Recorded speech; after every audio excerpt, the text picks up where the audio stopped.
Hey.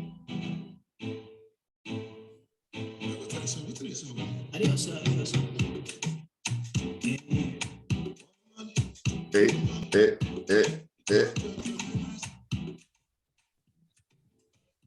Yes, sir.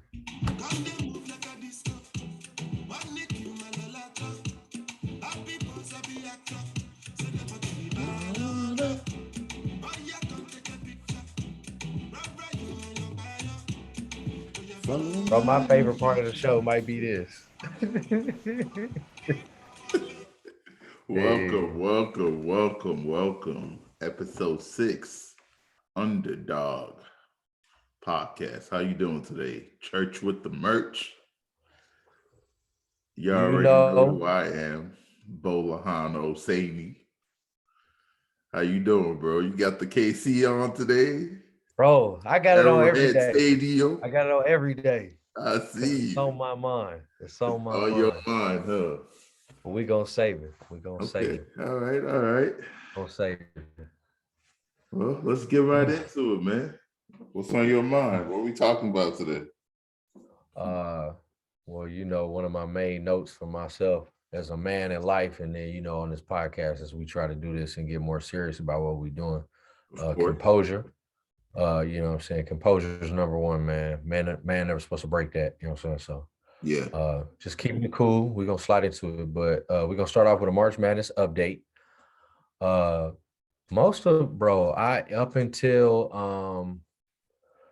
until the Gonzaga loss today, I still had a bracket in the top 5% in the country, even with all the upsets. So your boy's still out here. I actually had a perfect first day on 6 brackets, except for the Kentucky upset. I didn't have no number 2s or ones losing this year. Peacocks. Bro. Anyway, we'll go. That'll be a segue. But yeah, you know what I'm saying? A lot of the teams that I said was gonna do well. Richmond did upset, like I said. Providence still in it, like I said. Texas Tech, Duke still in it, like I said. Michigan, like I said. Well, they just lost tonight, so Michigan lost. Well, they did, but they lost. But they lost to the team. They lost to the team who I had winning my most perfectest bracket that was left, and that's Villanova. But you've heard me talk about Villanova on this podcast. You did that out of spite. You did it out of spite. I know who. I just, I went with my gut. My gut was telling me Villanova. So, I mean, I told you, bro. I had them winning one of my brackets because I believe in them. I believe in that team. I feel like they well coached. They got. You know what I'm saying? They got good upperclassmen. They got Colin Gillespie. They got great guards. You know what I'm saying? If they shooters get hot, it's a wrap. What was the other teams today? Since you want to talk about St. Peter's, they got their game tomorrow against Purdue. Yeah, I'm looking forward to that. So we'll see. We'll see how that fares. My opinion of Big Ten teams. I kind of feel that they're a little bit overrated. 9 teams in the tournament, but I mean, hey, we still got some in there, so I guess I can't be too upset. Actually, or do we? Yeah, we do. Purdue, obviously. Gonzaga, Arkansas. What I say? Wait, before you go on, I have to say with St. Peter's, man, they're doing a hell of a job, man. They kind of remind me of Davidson back in the day, but it's not just one person that's good. It's like they're hungry and they believe that any team they can beat. And just watching if you really pay attention to them when they're playing and they need a bucket, they go to Eder. Is that what his name is? Eder? I can't even pronounce the dude's last name. Eder, one or the other. Yeah, man. I'm like, bruh. I just want to see if that talent translates whenever he gets to the league, man. But I highly doubt any of their players are being scouted, to be 1,000%. Well, they not. I mean, think about it though. Nobody was really scouting Curry back then. Atlantic 10 still puts out. I mean, the Atlantic 10 conference has put out talent for. Yeah. You know what I'm saying? They've put out talent before, so like Davidson isn't exactly a crazy place to scout. You know what I'm saying? Somebody, but like St. Peter's. They're out of Jersey City. I Yeah, think the only person who knew about St. Peter's before today was probably Joe Budden. yeah, You know what I'm saying? Like I had to look it up. I did not know, and I'm a March. You know what I'm saying? yeah, Never been to. I ain't know nothing yeah. about them. So I feel like that speaks more to that. I feel like Purdue got lucky. I didn't have Purdue winning any of my brackets. I thought that they were kind of soft this year with the losses that they had. Um, but I mean, more power to them. They doing all right. That's the beauty of March Madness, man. It is, it is. And then yeah, last but not least, Gonzaga, like I told y'all, the most overrated team in the past 20 years, probably. They got a good coach, you know what I'm saying, good program, um, good fan base Hmm. up there in Spokane, Washington. But yeah, it just I don't know. Never been a fan, never will. They got beat by a solid SEC Arkansas team. Shout out to my boy Glock. He's a They Razorback put fan. they put the clams down on defense, man. When you got those SEC athletes, Yeah, bro, that's what I'm trying to say. Like it's, you know what I mean? yeah, Oh, Miami. What I tell you about Miami, yeah. I was looking at that. I said, Drew gonna talk about bro, Miami today. bro. I be trying to tell them. I know what I be talking about, man. They gonna learn though, and that's why y'all here. That's what the that's where the entertainment part comes in. Yeah. I said So ooh wee because this Duke Texas Tech game is coming down to the wire, man. this is why I thought that Coach K was gonna have the toughest path Yeah, because even if you did beat Cal State Fullerton, you had to play either Davidson or Michigan State.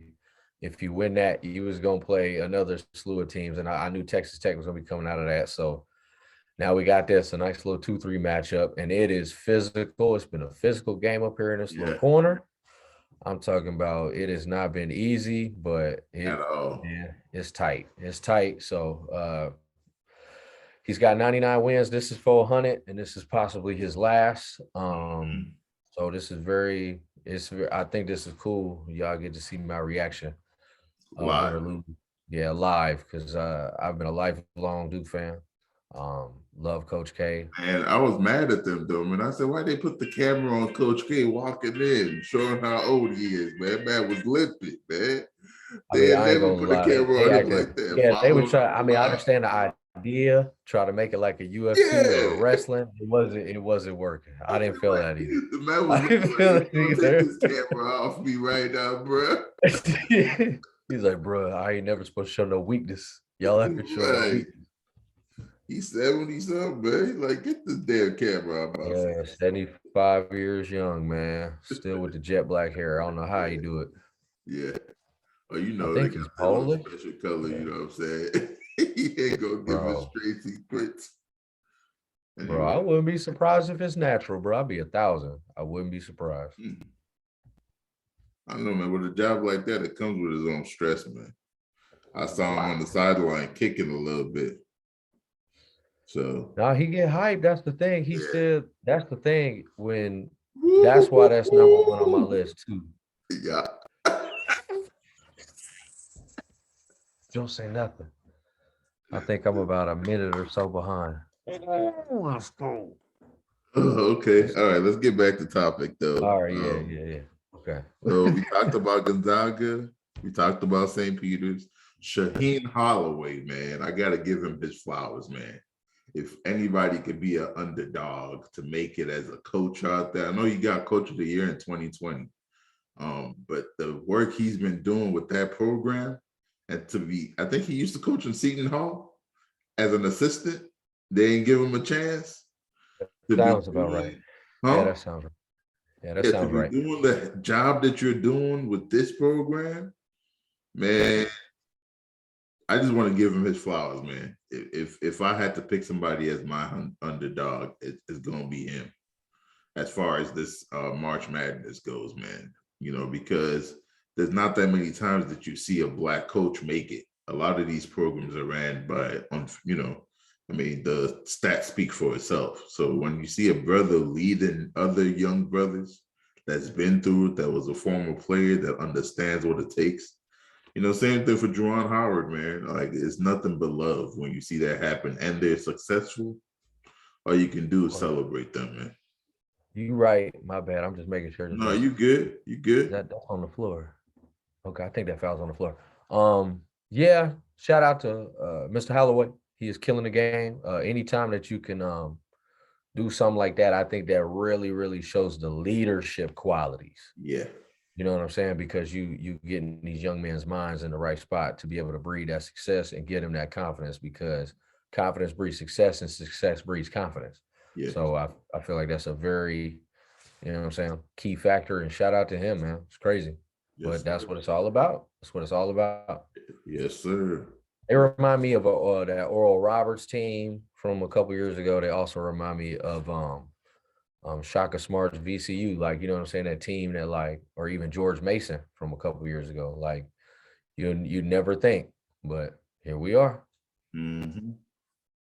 I'm excited to see where he takes the program next, man. Because the likelihood that they actually gonna win is not likely. The whole thing, but Nah, the fact that they've made it this far, and I think they're gonna beat Purdue tomorrow. I'll go as far as saying that they're gonna knock Purdue off tomorrow. If there was any team that they wanted to play, Yeah, it's Purdue, yeah. I think. So That means they out of make what's it left. into the Elite Eight. If they make it to the Final Four, woo! Every brother that never, or every organization that never give that brother a chance is gonna regret it, man. Oh, I mean, as far as I'm concerned, he'll probably be the most desired coach Yeah, coming out of the offseason. Now, if he wants to run it back with St. Peter's, more power to him. But I would treat it like a trampoline if it was me. he's from New York, so I can see him staying just because they gave him a chance when And what nobody turning else it would. into that? Yeah. Anyway, Ooh, is that a flagrant? Are they going flagrant to end of this away? 35 seconds left. Up by 5. That's where I'm at. I Oh my ain't gonna God, tell I'm you what tripping my out. screen say. Please go. Please just go. All Uh, right, let's get to it. Let's get to it. The game that we talked about for weeks, but it actually ended up kind of being a tad bit of a dud. And yeah, I saw that. kind I of, was like, man. I well, mean, it was a dud on paper, but what ended up sparking the whole game was the controversy on our sideline, man. what happened on top? I didn't see the. Man, Udonis and Jimmy Butler got into it, and then Spoelstra and Jimmy got into it. They was like pushing. It was like, oh my, what are y'all? What are y'all? Yeah, but What that's what was I was just looking at the stats, and I'm like, man, we had like the second squad playing against y'all first squad. I just want to say before we get into Yeah, anything hateful or you know what I'm saying, because y'all did win. I'm very upset because it's not y'all fault. It's because we done lost 2 straight. We lost to a hardenless Sixers on Monday, and then we wow, lost to y'all with no Curry, no Draymond, no dope, Clay. dope. But we had some injuries too. I forgot who. Oh, we had no Hero. I saw Um, that. I was like, man, yeah. Hero wasn't on So the starting lineup, so oh, you you know didn't what I'm put him saying? out. So it was kind of a dud on paper, but it's like I said, Sparks was flying. I know how to read lips, and they had Instagram audio. Uh, UD not one to play with, especially not one in Miami. But that's kind of what I'm saying. That's why he on our team, bro. Like, he's supposed to do that. So to me, I didn't really see anything. You know what I'm saying? Ain't nobody finna request a trade tomorrow or nothing. Spo threw his clipboard down. PJ Tucker picked it up. You know what I'm saying? Jimmy tried to get in somebody's face. Deadman with a back brace is holding him back. Like, I don't think that it was really, you know what I'm saying? I think that they I was mean, just like if you really think about it, when it's a after the group of argument, we went on the run. After the argument, we went on the run. We got the lead, but then y'all ended up winning. a group of So men I that don't are think that it was brothers, bad. a group of men that are brothers, you're bound to argue, man. It's just there's so many cameras and TVs now. Everybody catching everything, social media, everything is I don't want to say diluted, is dissected to the minutest detail that you could ever think about, and it's now a story. So I ain't worried about it, man. Men gonna argue. Oh, we in the bonus. We in the bonus. Okay. But yeah, I agree with that. This game might mess around anyway. Window more. Please make the free throw. Yes. Okay. Um, you know how it is. Just like Bola, if you and me was in a Mizzou grad run the Yeah. rec back tournament and we was on the same team, Oh you know yeah, what I'm we go saying? back heads a little We bit. gonna butt heads about something. Yeah. So it's just like I don't think of it as Nah. a serious thing. We still number one in the East. I think that we're just upset. Yes, make your free throws. That's what I'm talking about. I feel like that we are upset. We've lost 4 of our last 7. I think that this is just frustration showing itself. It's not like UD really play like that anyway. He's basically, oh, what the, oh my God, who is this kid? Oh, Curry at the game. Okay, Curry. Curry at But the game. you know what I'm saying? I don't think that it's an issue. I think that we're just frustrated. I think we have the 8th. That's kind of crazy about the Eastern Conference. The top 4 teams have like 4 of the top 8 toughest remaining schedules. Mhm. So I think that this is all just frustration popping out. But we got the Magic last game of the season, so might even go to that game. Well, shout out to Jonathan Kuminga, man. I'm excited for the Oh, man. I was gonna say him and Jordan Poole is a problem. I Jordan Poole is a know. problem.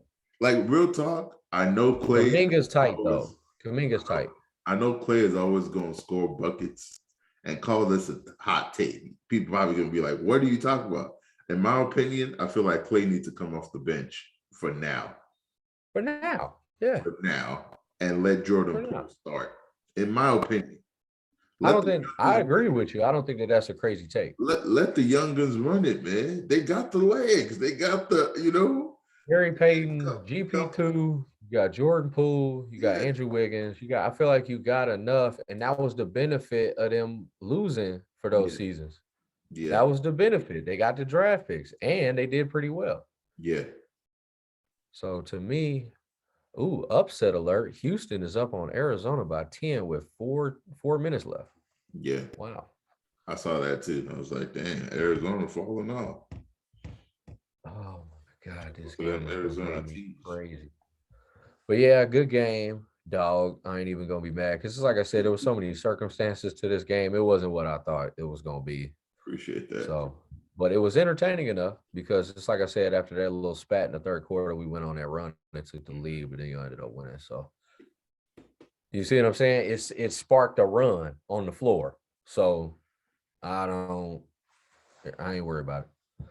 I hear you. Now, update on what we talked about in a previous podcast. Kyrie Irving, free Kyrie, hashtag free Kyrie.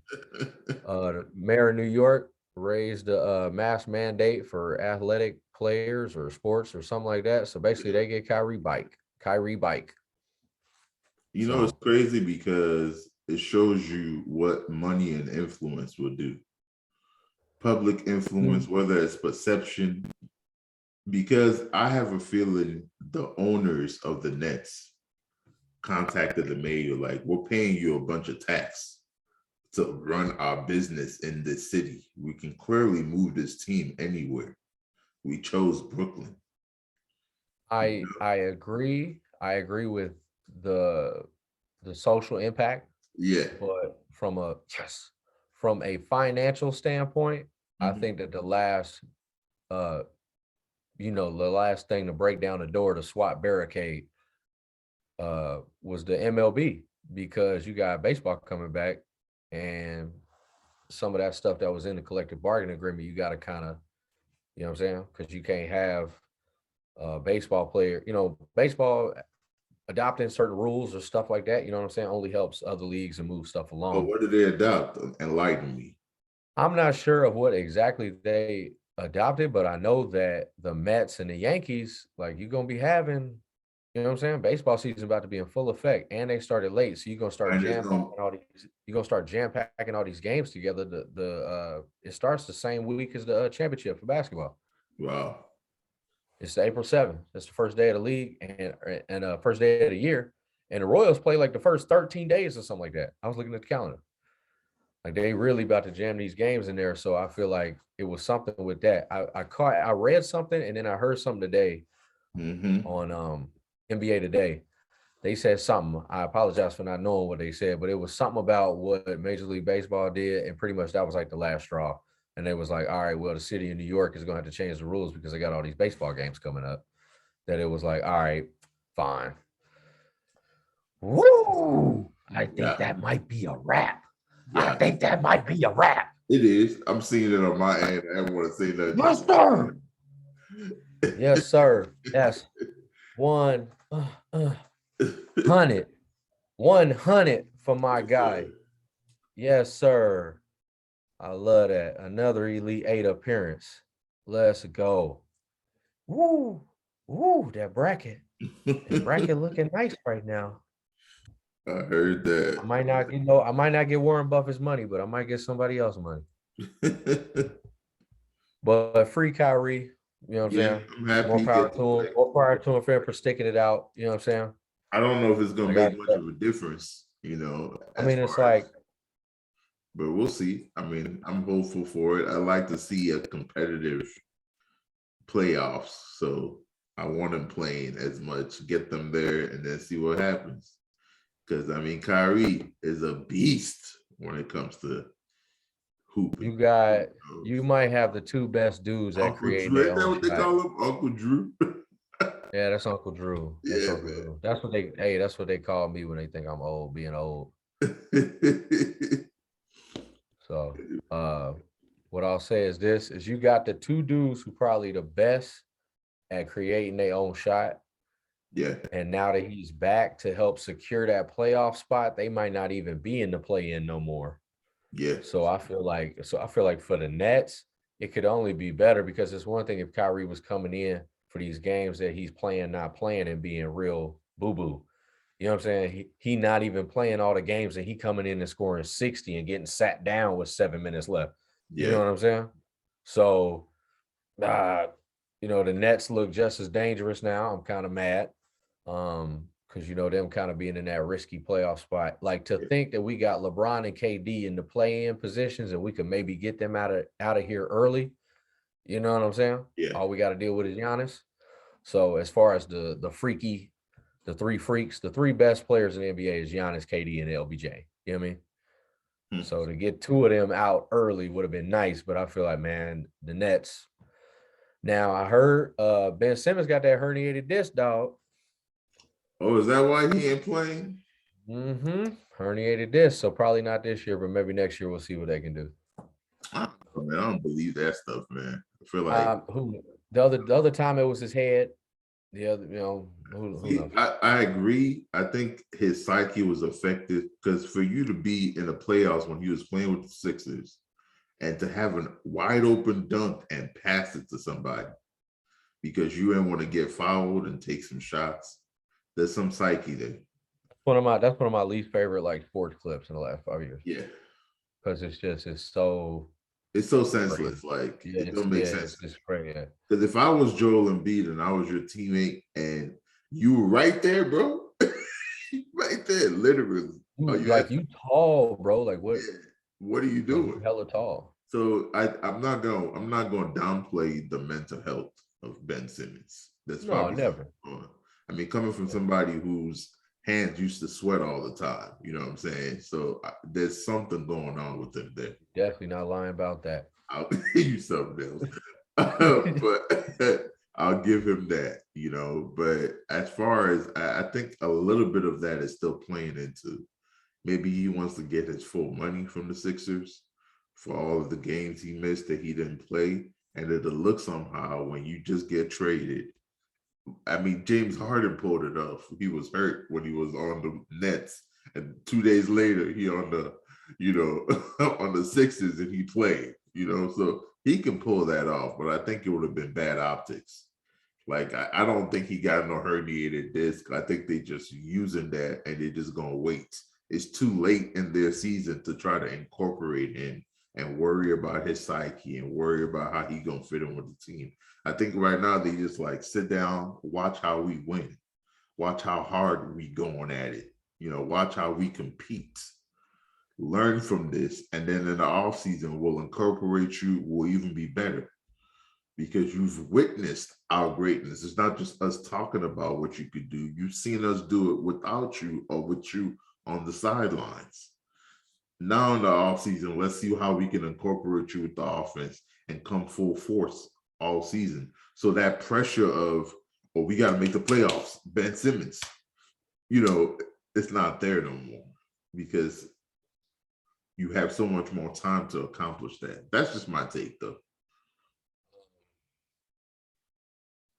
My take on it is it's going to go like one of three ways, but the Nets have to do that because you do have KD, who's been playing for y'all all season and still keeping y'all in it, and then you had Kyrie when you had him and you're doing just fine. You don't want to bust none of that up because let's not forget Steve Nash is not Mike D'Antoni. Well, he's got Mike D'Antoni, but like Steve Nash is not, you know what I'm saying? He new to this. Obviously, he's one of the greatest point guards of all time. You know what I'm saying? First ballot Hall of Famer, or is he? But you know what I'm saying? He knows that's what's going to make or break these Nets to me is Steve Nash's schemes. Because now you got the two best dudes who can make their shot. You know what I'm saying? What offense are you going to run? Yeah.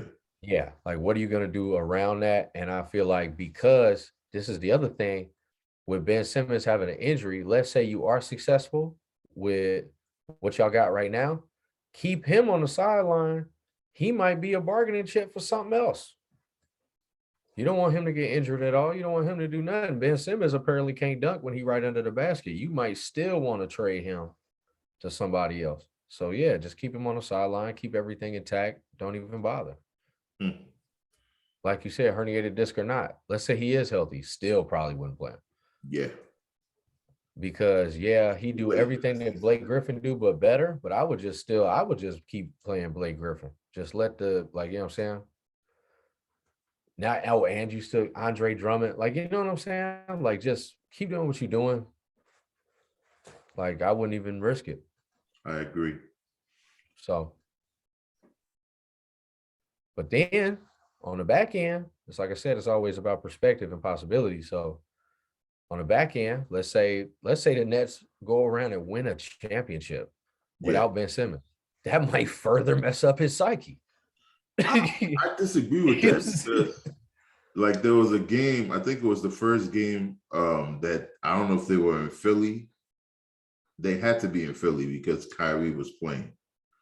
And it was the first game where Kyrie got to guard James Harden and Ben Simmons was on the sidelines watching the game. He didn't play. But the hypeness, it felt like a playoff atmosphere. Oh, yeah, they was hyped. Really get loud. You could see Kevin Durant and Joel Embiid going back and forth, yapping at each other, getting each other's faces, ready to almost fight each other. And it's like you could see neither of them were backing down competitively. Nah, I'm not backing down from you. You hit a shot, I hit a shot. You score, we score. The Nets ended up winning that game, but I think it sent a message to Ben Simmons this is what it's going to take. You can wilter under that pressure. And I think it's kind of like how when LeBron James went to Miami, yes, he knew how to win, but he was surrounded by people that he respected that had been there before. So now all his confidence was oh, I'm going to step out and take this three. I'm going to step out and, I'm already great, but I don't realize it just yet how great I am. He was a different version of himself when he first showed up in Miami because he was surrounded by, he saw D Wade win. He was surrounded by all that talent and he was like, I got no excuses now. Yeah, my free throws are still lacking, but I'm going to step up to the plate. And I think that's what's going to happen with Ben Simmons. I mean, physical gifts. You know what I mean? If I'm coaching basketball, it's just and I don't know nothing about nobody. And he's standing there, he getting picked up. Yeah. So to me, it's such a simple fix. And that's why I don't understand. That's why I don't like to speculate about mental health because it is serious. But I feel like, you know what I'm saying, just the simplicity of the game, man. Pass, move, play defense.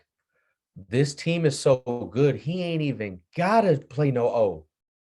Yeah. He ain't even gotta play no O. What you gotta do is distribute. He could literally rebound, distribute. He could be Rondo. He could be a 6'10 Rondo. You remember Rondo when he that first year with the Celtics? 4 points, 20 assists. And then to the point where people started leaving you so open, Rondo be hitting threes like it's nobody business now, man. So that's when the shot will develop, because then they'll disrespect you and then you'll want to work on the shot. He'll trick you. You know what I'm saying? That's what I'm saying. It's all he got to get out his head and get back in the game. Yep. But if that's the problem, it might be the broken vertebrae. And if that's the case, then go ahead and sit down. Well, because ain't nobody trying to get paralyzed playing basketball. To segue a little bit, speaking of psyche, I wanted to bring up Michael Beasley. He was on one of these shows. I think Ryan Clark is on it. And they were interviewing him, and he kind of just broke down about how, you know, he's been in and out the league and how it's so hard to trust people, you know, and how it's so hard to, because most people that want to hang out with you or want to be in your circle want something from them. You know, either it's 5 minutes of fame or to break them down and take them to court and sue them. So I think he got real emotional and started crying and stuff. And it kind of resonated with me, you know, just me personally moving down here from Chicago and not really having any bros. And you too, I'm sure you've made some friends in Tampa, but it's not like the circle we had when we were back in Mizzou or in college or even in Kansas City for yourself, you know, and it's hard to find somebody and be like, hey, I'm gonna make a new friend. You come on down to my house, meet my family. Or let's go hang out, have a beer. Let's spend some personal time. You keep that circle small. And it really kind of made me like, I don't have the fame of Michael Beasley. I don't, you know, have the talent that he has. I'm shocked that he's not in the league anymore, because when he came out of K-State, I thought that was the next LeBron. You know, so much talent. And he was on my team. And he left-handed. You know what I'm saying? Like, he drafted him. That's why I was like, I don't know how. I remember when we drafted Michael Beasley, I was like, oh my God. And then big fizzle. What he was breaking down about, man, I feel like anybody can relate to that, you know, and it doesn't get covered enough. So I guess I just want to send some positive energy his way. I hope he's okay. I hope he finds people that he can trust in. And I just hope that his career ends up being better than it is already, man, because he deserves a shot, you know. I thought last time I seen him, he was on the Lakers with like his hair half braided or something, I think. Or something like that. Like, I can't remember the last time I saw Michael Beasley, but I will check that out, because I think that's the podcast Ryan Clark does with Brandon Marshall, if I'm not mistaken. Yeah. I know what I can't actually I could find a clip. Let me see if I can share the screen right now. I'll play it real quick. 2 minutes of it. Go ahead. I'm listening to you, bro. Let me just do a little digging. I just think it's interesting because, you know, this is the stuff they never talk about, because this is what we deal with as black men with any kind of success. It ain't even got to be NBA. Yeah. A brother get a good job, everybody want to be your cousin. So, yep. You know what I'm saying? So I got it up, man. It's still loading a little bit. Shout out to Ryan Clark. Shout out to Brandon Marshall. Ryan Clark's takes is funny. I love everything about him. Brandon Marshall used to be on First Things First. Had me rolling. You ready, bro? Oh yeah, Channing. Oh, you have to change, go out with. The narrative. Go out with. Go out, talk to people, interact with people. Like, bro, real talk. I'll call us out. Us three. Bro, you be in Miami? Y'all party. I don't party, bro. No. We don't party, bro. I'm talking about you have kids, I have kids. Come to my house. We can get bounce houses for the kids. We can sit back on the porch, drink a couple beers, drink some wine, hang out. Like, bro, that's not a normal, successful man's life to sit up in the house like that. Like, you got to find good people. and us three can be good people. You know what I'm saying? Like, bro, it's not, that's not like, sustainable, no bro. disrespect to what y'all got going on. I've been trying to find good people for so long. I'm tired, bro. I would say I'm this. It's tired. a 100%, bro. Like, it's so okay to be tired, like, though. I got, you know what I'm saying? You ain't got nothing left. You ain't got nothing left to give. I'll tell you this, bro. I'll be it. Like, whatever you need, dog. Like, if you just want to talk, like, I for sure can't hoop with you. I'll go out there and pass that hole. Like, what we're saying is, bro, like, we want to be those people. Bringing you here wasn't about this. I wanted to talk basketball and hoops. But, dog, folks love you, dog. Nobody want to see you go through this. I got me a Beasley jersey out the motherfucking house. Because I was down here when he got drafted. I think the thing is, man, like so many times as black men, we are asked because of talent to carry everybody. We are not made to carry everybody. Black women are asked to carry everybody. They are not made to carry everybody. Dog, it takes a fucking village, bro. What I just say? Exactly. Yeah. Yes, that's real talk. And that's a good clip. And once again, even more, shout out to Shannon Crowder too. Yep. Because exactly, like when Beasley came out, he was a bit Beasley. Like, bro, he was nasty. But what he's touching on, man, is really, it resonated with me, and I know it resonates with so many people of color. But it's hard to find that circle. So if you got people in your circle, keep them close, man. I'll just leave it at that, man. I'm not saying don't make any new friends, but you know, because I had a brother-in-law of mine ask me, like, how do you determine who you could trust? You know, like, how do you make that decision? I think he just wanted to hear my response, and my thought process is because when you working somewhere, and at work, I think was the situation he was asking me. When you working somewhere and people are so quick to want to go hang out with you and want to be all up in your personal business, Ever. To me, that's a red flag. Like, Big one. I spend all day with you at work.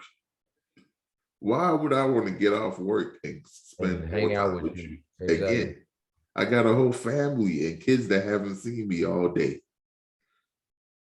Nah, Bola. What you trying to do after work? You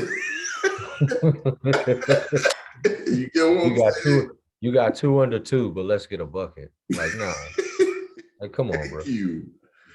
But I'll leave it at that. But Yeah, that's it. The other underdog that I wanted to touch on was Isaiah Thomas, man. Now You talking about a little one or old one? Little one. Okay. He used to play for Boston. I know he's been in the G League. Yeah. I think he's in the G League now. But it's I just thought crazy. the Lakers picked him. No. They waived him again. And I know he's short. Oh, I get it. Yeah.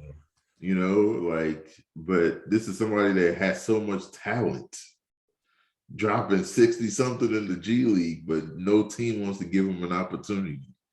So it's just, I mean, he ain't, obviously he's a chief star, done, people know his name, but it's mind-blowing to me when I see these players who were great at some point, and what's the X factor? What are these teams seeing now that's causing them to say, this person doesn't get a chance anymore? So I just wanted to touch on that. And if there's anybody you want to touch on either now or next week, I'm open to it, bro. So, I mean, there's always going to be marginalized talent. Yeah. Some people just don't believe in certain just fundamental, you know what I'm saying? Like some coaches just like, oh, no quarterbacks under 6'2". No, Yeah. You know what I'm saying? Like some people just do stuff like that. You know, people get marginalized. Yeah. You know what I'm saying? But I don't know how that works. I know that he was dealing with like injuries and stuff. I don't watch a lot of G League games, but I don't know if they're just less physically intense or, you know what I'm saying? But more power to Isaiah Thomas. He definitely needs to be on somebody's team. If they got 14-man rosters, I don't understand how Isaiah Thomas isn't at least on a team. But same thing with Michael Beasley. But Michael Beasley seems like he needs to just chill out for a second, man. That brother going through it. You can see it. Yeah. You know how it is, bro. When a brother get tight like that, can't even talk. Yeah. You already know. He going through it, man. So more power to both of them, man. Hopefully they both get I guess justice delivered. You know what I'm saying? Hmm. Let's switch What's gears a next? little bit, talk a little football, if it's Big okay with facts. you. Oh, you know. You know it's okay with me. The story that kind of stood out to me this week, and I'm sure we're going to touch on a little the Kansas City and all of that, but it's the fact that Deshaun Watson, second grand jury, 9 different cases, and they decided not to convict or take the trial, whatever you want to use as the terminology. I'm not condoning what he did because obviously he's in these massage rooms, you know, in my opinion, doing what he shouldn't be doing. But I'm not one to, Crafty. yeah, I'm not one to, cast any aspersions on anybody's behavior, But to me, the way the whole situation came across to me was like he was trying to leave the state of Texas, Houston, and especially after what James Harden did to the Houston Rockets. They're like, we'll be damned if we let another one of y'all walk away scot-free, because nobody's really talking about the culpability of the Houston Texans. In my opinion, they had to know about all of these things going on. They just kept it quiet. There's no way that in all the years he played for y'all, not one person in your organization that's in charge of, keeping an eye on these things, not once does this story come up, and not once did y'all address it with him. And then all of a sudden, when he's trying to leave the state of Texas, all of this comes out of the blue. All these women, it's too much of a coincidence, bro. Man, ever since the Cosby thing, I don't believe nothing about the mass when it be like the mass. I heard one of the civil cases was literally for $500. That's So insane. like when these like mass oh he did it's come out, like I wait a long time before I even deal with any of that. But let's just say one of them, let's say one of them is true out of 22. It's still wrong. And I Yeah. still think that it's kind of something that we also have to be mindful of. Uh, you know what I'm saying? Just as men, you know what I'm saying? Just try to be respectful and stuff like that, because you never know how, especially because communication, man, 90% is nonverbal. So when you're giving them a text, that's 10%. So you're leaving a lot of stuff up to them as how they're going to take it or how it affects them. So you Yeah. can't give people that power. That's the first thing. Serious conversations need to happen on the phone. Stop short message system. Um, but the Browns, I'm a little questionable about the Browns, bro, because when they structured his contract, apparently his first year of his contract is only for $1 million. So when he has to Ooh. get suspended. So, that's just kind of questionable. I mean, I guess it's the smart move for their franchise, but it's almost like you're trying to help this dude who might have or might have not been on some questionable stuff. I mean, that's for them to deal with. That's for that franchise. They're not on the schedule this year. Speaking of that, did the Browns get rid of Baker Mayfield? No, they kept him, but it's because it is. Deshaun Watson still might be facing suspension, so obviously they're not gonna. They were gonna give him up if they could get a first round pick, so they could go get one of these new guys, Malik Willis, Kenny Pickett, or Kyle Pickett, one of the Pickett, dude with the little hands. Gotcha. You know what I'm saying? They was gonna try and get one of them, but if you got Deshaun, you might as well keep Baker. But now Baker might go to the Seahawks. Baker might go to the Dolphins in a year. There's a lot of spots that Baker might end up. So, but he's gonna be a Brown until this Watson stuff gets settled. That's a fact. I wouldn't trade him either until I figured out what happened. Even if he don't want to play, whatever, get out there. Because now he's under pressure to play so he can get a better deal on his next team. So he has to play. He's not gonna come out there and foot it up. So Yeah, because nobody's gonna want him then. It makes sense. so it's like I said, it's an interesting situation, but the Browns with Deshaun Watson obviously look a lot better Mm-hmm. than the Browns with Baker Mayfield. It's kind of his fault. He wanted to play through the shoulder injury, week 2. That's on him.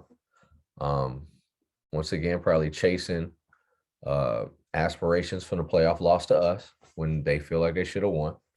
But anything is possible. Shout out to Chad Henne, who we're bringing back. You said Um, this. bro, I'm telling you. But yeah, it's kind of touch and go in Cleveland. They're not on the schedule this season, but I wish that they were so that we can get kind of I love when teams have distractions. Like if you got distractions, please, I'd love to play you because you're not, you know what I'm saying? You're not geared to play. Right. But yeah, it's gonna be interesting. Got the Bengals, got the Ravens, got the Steelers, got the Browns. It's gonna be a tough division on top of all that. So we'll see. We'll see. Right on. What else we have on the agenda? Let me look real quick. I think we only got 2 things left. So I think it was it yesterday or the day before? I was watching the confirmation of the next Supreme Court judge, Honorable Ketanji Jackson Brown. Yeah, Brown Jackson. Yeah, Brown Jackson. So, I mean, I cried twice watching that whole thing because I sat there, I was holding my son, and I just listened as these senators were just like, well, in this case, did you call the president of the United States a war criminal? Did you call George Bush a war criminal? How would you describe the prisoners in Guantanamo Bay? And she was sitting there with so much poise and patience and no reaction to the ridiculous questions they're asking her. And I'm like, man. And then the person that came on after her, Senator Booker, Black man, and he started sharing. He said, I'm not going to ask you any questions because I'm not going to let anybody steal the joy of this moment. And he kind of just touched on how he was one of the first Black senators when he got appointed a senator in his time. And he remembers leaving the building late one night and the cleaning crew coming in were all Black. And one of them walked up to him and was so proud to see him there and thanked him for making it. And he kind of just full circle turned around and said he was jogging the morning before he came to that confirmation of Honorable Ketanji Brown Jackson. And a woman ran up to him and hugged him as he was jogging, almost tackled him, that she was so happy that he was present in that moment. You know, and it just to see like just the words he was speaking just resonated with me. Like she fought so hard to get there. And it just makes me question like the nastiness from all these other, and I get it, they're trying to cater to their base. They want the people that put them in office to continue to vote for them. So they'll say or put a front up to say whatever they think is necessary to get them reelected. I understand that. But I just feel like if she was anybody else, if she was white, Caucasian, male, you know, or just white, even female, the line of questioning she had to undergo would not have happened, you know, but it just at the same time motivates you to have the patience and the decorum, regardless what anybody's saying to you, to be able to, you know, keep your calm, keep your cool, stay focused on the task, you know, and achieve your goals, achieve your dreams, regardless what anybody's saying to you, you know. So I just want to give her flowers. I'm happy. I'm happy to have witnessed it. And you know, that was it. I don't know if you have anything to say about it. I don't know if you saw it, but I obviously heard about it. I didn't watch it, but I heard about it. And yeah, man. Anytime we can get us in a position that we're not used to being in, I would love to see it because things don't change unless you change them. yeah. And that's just fundamental. That ain't got nothing to do with, you know, black, white, nothing, anything. Just if you don't change things, they won't change. So I always think of myself as a proactive person. So hopefully this is just a step in the right direction. All the third dimensional thinkers out there who like, you know what I'm saying? There's a lot of third dimensional thinking. If they don't see it, they don't believe it. Yeah. That's why the whole, I don't know if you've heard of the see her movement. If you see her, you can be her. No, I haven't heard of that. No. It's you know, it's a little movement about women empowerment and just, you know, like women can have any job. You know what I'm saying? But Yeah. like, it's literally that. Like when people don't see it, they don't believe it. So until they see one of us make it, until you actually see a woman in that spot, or you see a black person in that spot, or a brown person in that spot, you're not gonna believe it. So, Yeah. you know what I mean? And that's just with anything that you used to. And in reverse, you know what I'm saying? There's stuff that, you know what I'm saying, we only do. If you see a white person do it, it'll shock you. You know what I'm saying? Eminem was a shock, you know what I'm saying? Until you see it, you don't believe it. Yeah. So I mean, but more power to her. You know what I'm saying? Obviously not trying to compare, you know, No, I her understand to where a you're rapper, but you know what I'm saying? Like, it's that until you see it, you don't believe it. So more power to her, more power to us, you know what I'm saying? Just trying to change things. And it's a new world, man. New world. And with that, I would like for us to segue into, you know, you ended by saying if you see it, you believe it. We got a new segment on our show now. It's going to be called Take 'Em to Church. So if you don't mind, go ahead, Drew, tell us about that, and let's take 'em to church. Ooh-wee. All right. Hope y'all got your Bibles out. Basically, with us doing what we do, it's a combination of, like, you know, sports, podcasts, current events. And I spent a lot of time, you know, gathering information, what I like to call research, about what we do. So I spent a lot of time watching these shows, you know what I'm saying? So I watch a lot of broadcast journalists, read a lot of articles from insiders, stuff like that, because, you know, I'm really tuned into this sports stuff. So occasionally I come across a take or two that is just like, man, it's just, I don't ever want to say bad, but I want to say irresponsible. That is my word. Can I Irresponsible. pull it up on the screen? Hey, you can. But basically there's gonna be a person or a take every episode, or when I find them, and I'm gonna bring them to y'all to let y'all know what I think about them. This week, take them to church. Our first inaugural guest is Bart Scott. Bart Scott of ESPN. Another disclaimer before we get into this. I want to be clear and precise about what I'm saying and doing right now. I'm not going to be a part of none of this online culture to where we all breaking each other down, black men breaking each other down and being, you know what I'm saying, judgmental and all that other stuff. I'm going to make sure that I get this man his flowers before I talk about what he said, because as far as I'm concerned, Bart Scott was the man. Played 11 seasons, came out of Southern Illinois. He's a Saluki.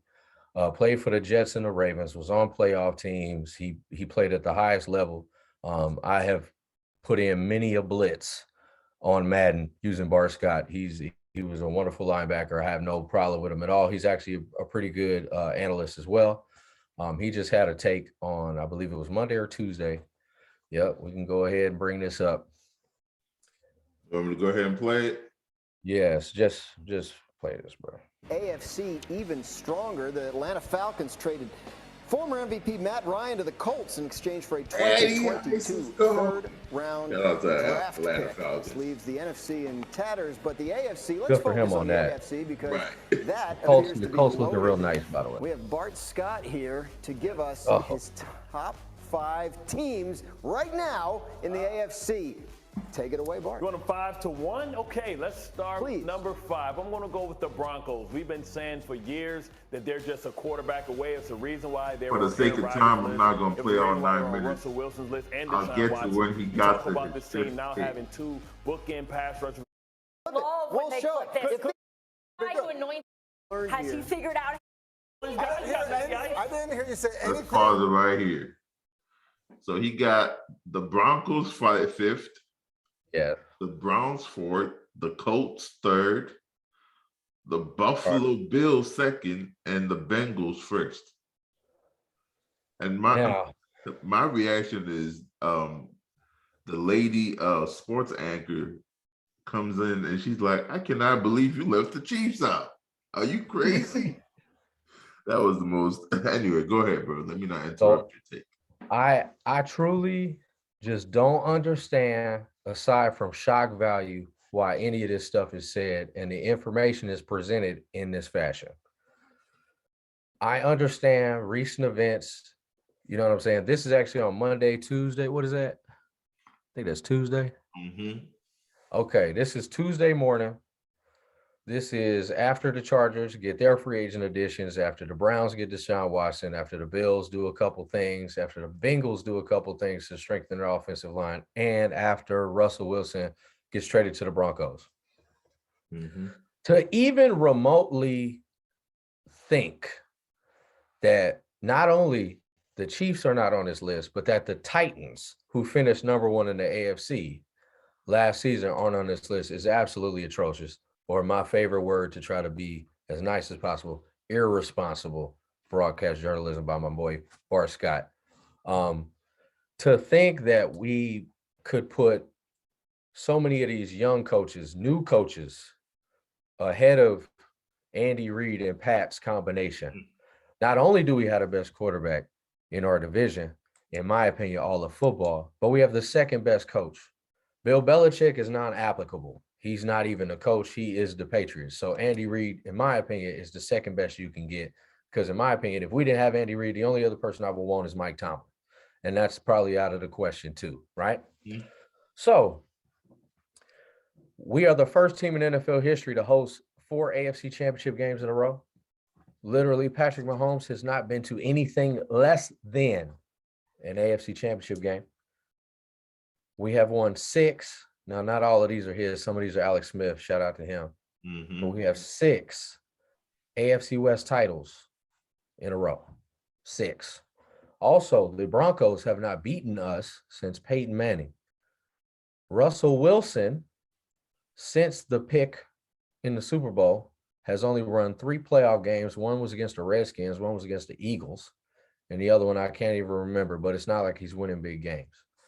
So that in combination with a new coach in Nathaniel Hackett, a new altitude is the only stadium that is a mile high, and going from Pete Carroll, Tyler Lockett, and DK Metcalf to Nathaniel Hackett, Jerry Jeudy, and Cortland Sutton is somehow, with no draft picks, by the way, because they traded them all to get him, is absolutely crazy. The Chargers, I could maybe understand being on that list. I do think that they are our biggest threat, as they're the only team who has ever beat us consistently in the AFC West, at least in the last 5 years. And then the Titans, who still have Derrick Henry, still have Julio Jones, still have A.J. Brown, and just added Robert Woods. Even though they are still limited by Ryan Tannehill, it got them the first seed in the AFC without Derrick Henry for most of the season. So all of that in combination is just a bad take, and I'm going to make sure I take him to church. We're going to make sure we get his communion. Take him to church. We're going to make sure he understands the word. He got to sit in the front row. He can't fall asleep. He can't lean. He can't lean on granny. He can't do none of it. He can't have no hard candies. He got to pay attention. And he gotta go to church. I like those references, by the way, bro. Because there's no there's no excuse, man. And this is crazy because this is before the Tyreek Hill trade. We'll get to the Tyreek Hill trade in a minute, but this is before the Tyreek Hill trade. He said this stuff. So even before all of that, right? So now let's get into the Tyreek Hill trade. Because you were shocked because you didn't even know it, right? I did not. I was like, what? Why in the world would they do that? Okay. As fast as he is. I mean, that's cool, right? Okay. We traded Tyreek Hill in the last year of his contract with $20 million pending for a 1st, 2nd, 4th round pick this year and a 4th and 6th round pick next year. What? To the Miami Dolphins, right? So you tell me, initially, what's your reaction? And then I'll respond. Shock. This doesn't About make what, sense the because you're not even getting no wide receiver back. Like, if you're trying to win, why would you do that? That trade screams like they're planning for the future, and they've already conceded. Okay, that sounds like you want it. Okay, if you want to win, but want to win now, right? Right. Okay. If you have the Chargers going all in, you got the Broncos going all in. Yeah. You got the Raiders going all in. They all have no draft picks and money. You know what I'm saying? Yeah. If they're all going all in and we can take a step back, right? Scan the situation, just like Tom Brady, 40 days, 40 nights. He was retired, took a step back, now he back. So if we take that time to step back, look at the situation, what do we need to do? We need to strengthen the defense. Clearly, Tyreek Hill is not as effective. He hasn't been getting as many D balls this year or the year before.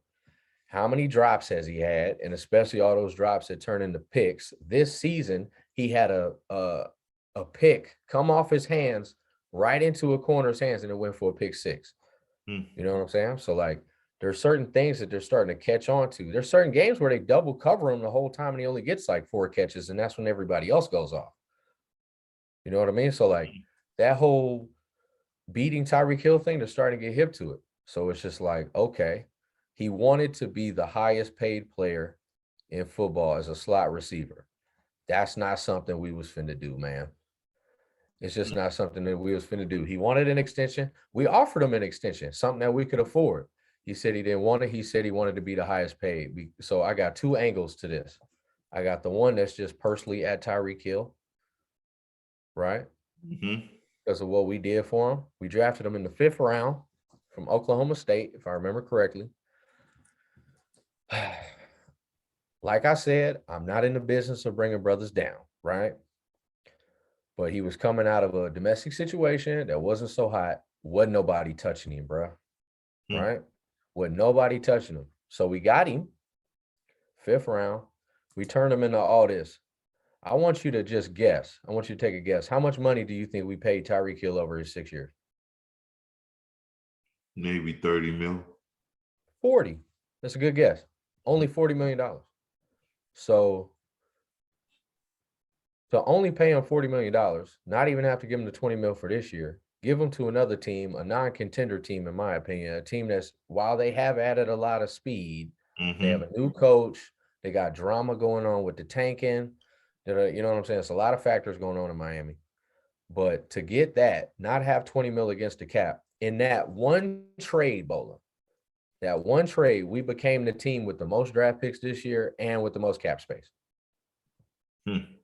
Right? Yeah. Now, this is what I'm going to get back at Bart Scott about, because just today, the Tyreek Hill happened. So then it starts to seem like Bart Scott is right? But then we get Marquez Valdez-Scantling from the Packers, right? So now we're sitting here, instead of Tyreek Hill, McCole Hardman, Byron Pringle, we're sitting here, and Travis Kelce, we're sitting here with Juju Smith-Schuster, McCole Hardman, Marquez Valdez-Scantling, and Tyreek and Travis Kelce. That don't seem too bad. And we just getting started. Another very quiet pickup, 2018 first-round pick, Corey Caldwell, actually, who took last year off. He was injured, wasn't in the league. We just picked him up. Very quiet pick, right? Also, we still have Josh Gordon. Don't let him go off, right? And we now have the 29th and 30th pick in the first round in a very, very receiver potent draft.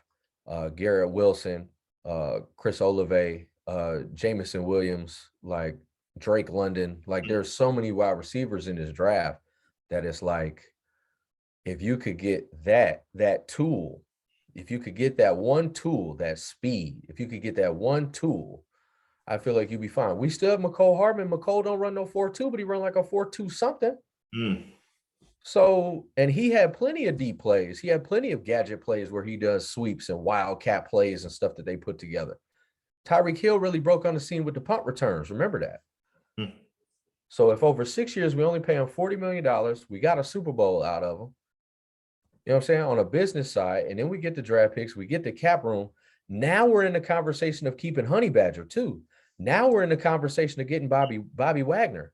Now we're in the conversation of maybe getting DK Metcalf, Bola. Tyler Lockett, possibly, Bola. So if we can get that money if we can get that off the books, Tyreek can get his money, and we get to do what we want. It's a win-win. I'm almost not even mad. Now, straight to Tyreek Hill, up and down. I feel bad because we did so much for him and he leaves just because of the money. I'm not sure the offer that Brett Veach and them gave him, but I'm pretty sure that it was probably good enough. You know what I'm saying? But it was no. I wanted to be the highest paid. There's a couple benefits to this. A week before the deal, he went home to his high school and they retired his jersey number 26. Don't be surprised. I'm predicting it now. I bet you Tyreek Hill come out with number 26 for the Dolphins. They retired his jersey number. He wanted to come home, man. He's from the area. Florida, I know my damn self. No income tax. So that's a long 30 mil a year. I heard that. That's a long 30 mil. He wanted to come home. And this is the one fact I didn't hear from a single one of you analysts that get paid on TV. Tyreek Hill gets to play 8 to 9 games a season in the stadium where he won that Super Bowl. Hard Rock. Big facts. So it just comes to that. We took the chance on you, bro. So you thought you would have been a little bit more loyal, and especially because you running 60 yards down the field. There's only so many dudes who can throw the ball 60 yards down the field. And that's your boy Pat. You know what I'm saying? So to me, I don't like it because it just shows that money was the money. I'm happy. See, that's the thing. Like, I'm happy he got his money, but for him to make that decision when he was the one in the press conference talking about not 1 ring, not 2 rings, not 3 rings. I hear you. How can we run the rings up if you chasing money? I hear you, but at the same part, I got to push back on the owners. If I know Drew, and I know your work ethic, and I know how great you are at your job, even though I helped you when you were nothing, but I know what you mean to this team and where you could take us. Why not pay you?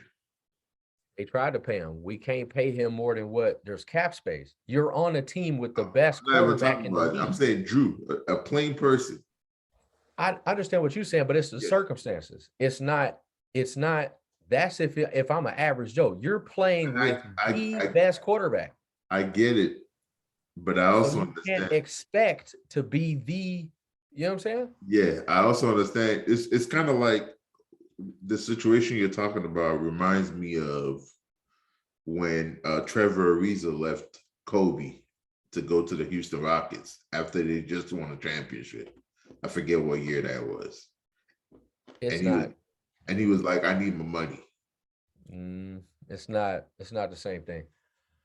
To me, it's more, you was that fast, but nobody was touching you in the 5th round. We got you, put you on. You see the scheme work. You see the team work. We done took care of you, right? Yeah. Our money's tight. You're not the only player. You have the best quarterback in the league on your team, and you have the best tight end. You can't expect to be paid as the best wide receiver. No team can afford that. No team can. So to me, it is a tad bit selfish. That's all. Just a tad bit selfish. Okay. Now, as a supporter of Tyreek Hill, and to be honest, if we can end up with Tyler Lockett, DK Metcalf, they're even talking about Odell Beckham Jr. might be a Chief, my dude. Okay. So if I can at least get one more big receiver to help out Levon Don, I'd be okay with it, and I'll support Tyreek Hill. And the Dolphins might actually be a candidate for one of my B team because we did win our Super Bowl in that stadium. And we did win that Super Bowl because on 3rd and 15, we converted. They called Wasp. Can't nobody run Wasp other than Tyreek Hill. He ran the little comeback, the little 40-yard play, and that's what kept us in the game. I will give Tyreek Hill his flowers and his credit, but obviously on the back end, I'm going to be like, you can't talk about dynasties and then leave because of money. You know what I mean? Yeah. That's the only problem I have with it. But more power to them. You know what I'm saying? They got the best bubble screen offense in the league right now. And to me, it's more after that, I heard 2 people, Kevin Wildes and Chris Broussard, say that there's a chance that the Chiefs might not make the playoffs. This is another example. I'm going to tell you, they come to church. They came to Sunday school. Of little faith. Do you like how one person, we still have Andy Reid, the second best coach in football. We have Steve Spagnuolo as our defensive coordinator. He's the guy who beat Tom Brady twice. Yeah. We have Eric Bieniemy, should have a head coaching job, but can't. We have the best quarterback in the league. We have the best tight end in the league. So if you're telling me if we lose a little bit of speed on offense, but we could maybe gain Stephon Gilmore, maybe keep Honey Badger now, maybe get Bobby Wagner, get Melvin Ingram. We don't have to score 45 because we can stop people now. That's cool too. And peep game, this the other thing that ain't nobody say. Ain't nobody say this. This is exclusive. If Tyreek Hill's 27 and he's on a 5-year contract, right?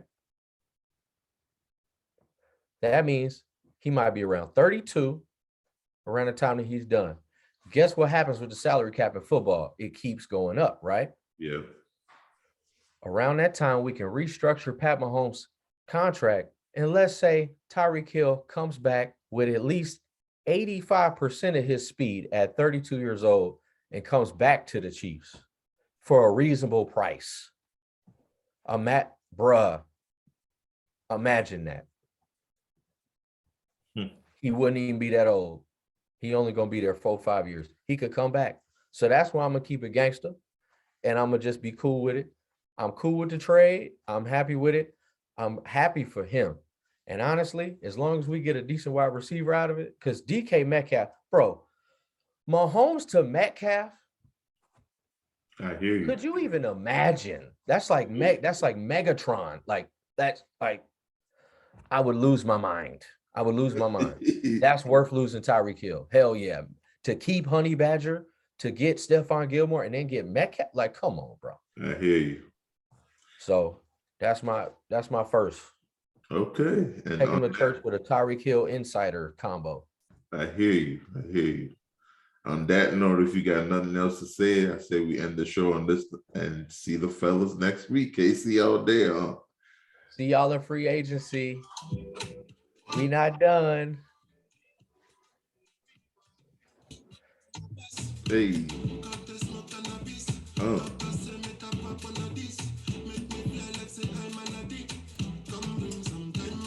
Hey.